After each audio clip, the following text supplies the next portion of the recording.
participar. Eu queria ter debatido com Luiz Inácio Lula da Silva, nosso atual presidente eleito. Eu adoraria ter debatido com ele.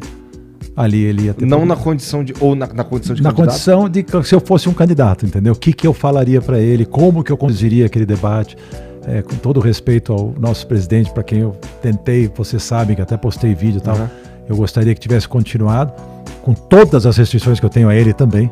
Eu tenho restrições aos dois, né? Por motivos diferentes. Né?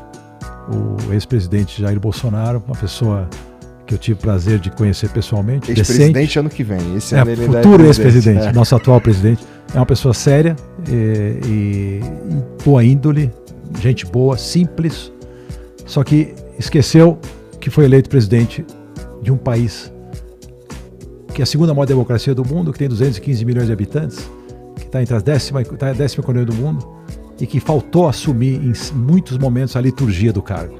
Entender o que é esse cara, que exemplo que ele era para as pessoas. Independentemente das besteiras faladas no passado, se eu fosse ele, eu teria dito para todo mundo: gente, eu me arrependo de muita besteira que eu já falei no passado. A gente vive, cresce e aprende. E eu proporia a harmonia para o meu país e não a divisão do meu país.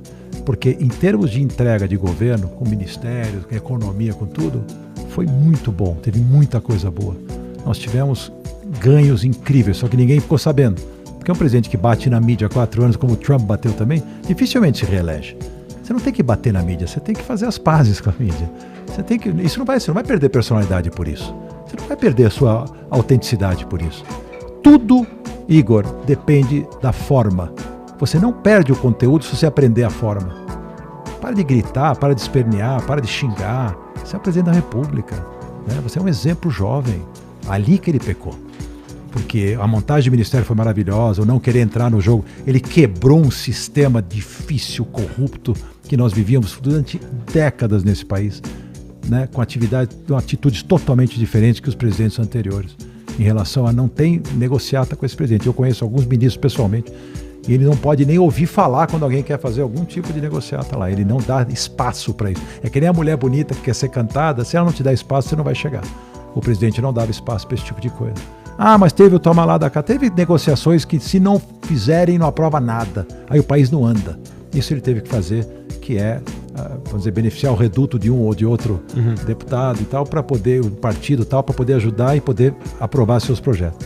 Mas, no geral, nesse lado da decência, né, foi um governo que fez o que tinha que fazer.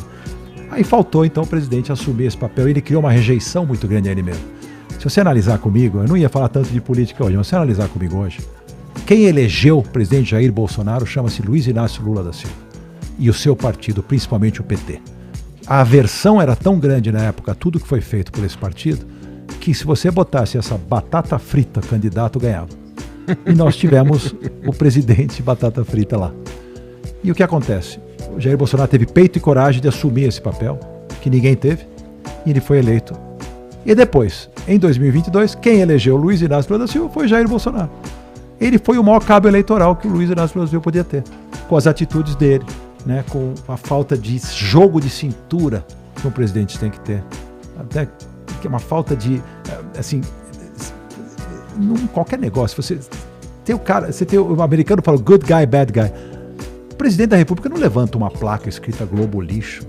Isso não é atitude de presidente. Se ele quer que alguém levante uma placa dessa porque ele não gosta da Rede Globo, põe outro cara para levantar a placa. Porque a placa era de um transeunte qualquer que estava no aeroporto esperando por ele. Você não faz isso. Então, assim, são certas atitudes, na minha opinião, fizeram com que a gente perdesse. A gente, eu digo porque eu não queria a volta do PT. Eu aceito. Diferente de muitas pessoas que estão aí protestando, eu jamais vou protestar, porque considero a eleição legítima do jeito que foi. Não considero o jogo tão limpo. O TSE jogou um pouco a favor do outro candidato, mas não foi isso que tirou os 2 milhões de votos de diferença, até porque o presidente recuperou 4 milhões de votos. Ele mesmo, né? E muito fogo amigo também, desnecessário, acabaram atrapalhando.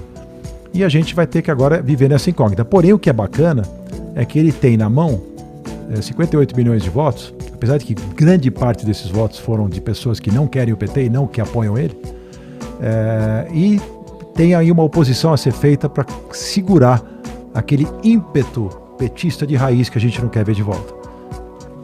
O Lula foi inteligente quando convidou Alckmin para ser vice, já mostrou um caminho mais menos esquerdista, né?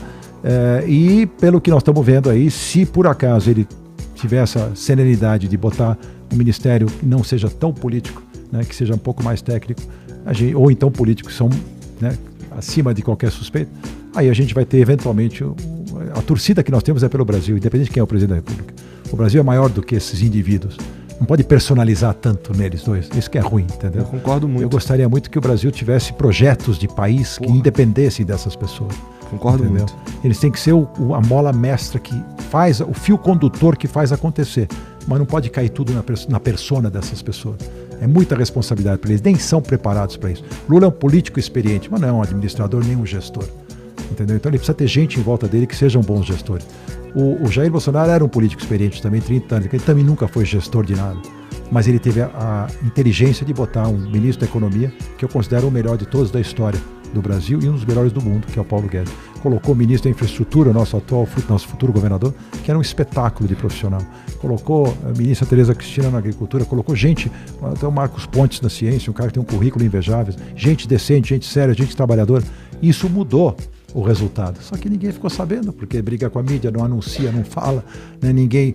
Como você cria um ambiente negativo, um círculo vicioso contra você mesmo, você não tem como quebrar essa bolha. Ela é toda negativa, qualquer coisa que ele fizer está errado. Ninguém nunca vai reconhecer nada. É lamentável, né? Foi muito melhor do que falam, mas eu dou muita razão às pessoas que criaram um antagonismo ao presidente pelas atitudes dele mesmo. Foi ele mesmo que fez isso. Tinha uma casca de banana no outro lado da rua, ele ia lá e pisava. Desnecessariamente. Porque o bom governo que acabou sendo o resultado final do que foi feito, em termos de economia, em termos de auxílio aos mais necessitados, ele mostra esses números. Os números são muito bons. Marco do saneamento, transposição de São Francisco, independência do Banco Central, reforma da Previdência. Pô, uma série de coisas que aconteceram que mudaram o país.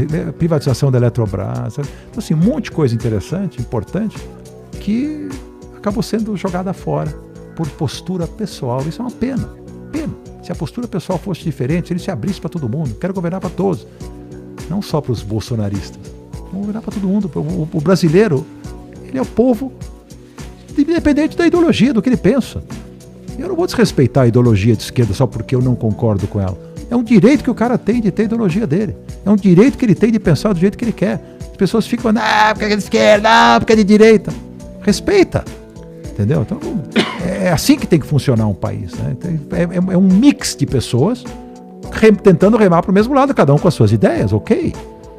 Infelizmente mas não é está assim. Todo mundo, idealmente, querendo a melhoria e o progresso do país, né? Idealmente. É o que deveria querer, né? É o que deveria querer. Agora é o seguinte, já foi. Vamos parar com essa loucura e vamos fazer esses caras que estão lá, faz uma oposição. Se tiver coisa errada, vai para a rua, não tem problema nenhum. Mas não deu nem tempo de ver se vai ter coisa errada.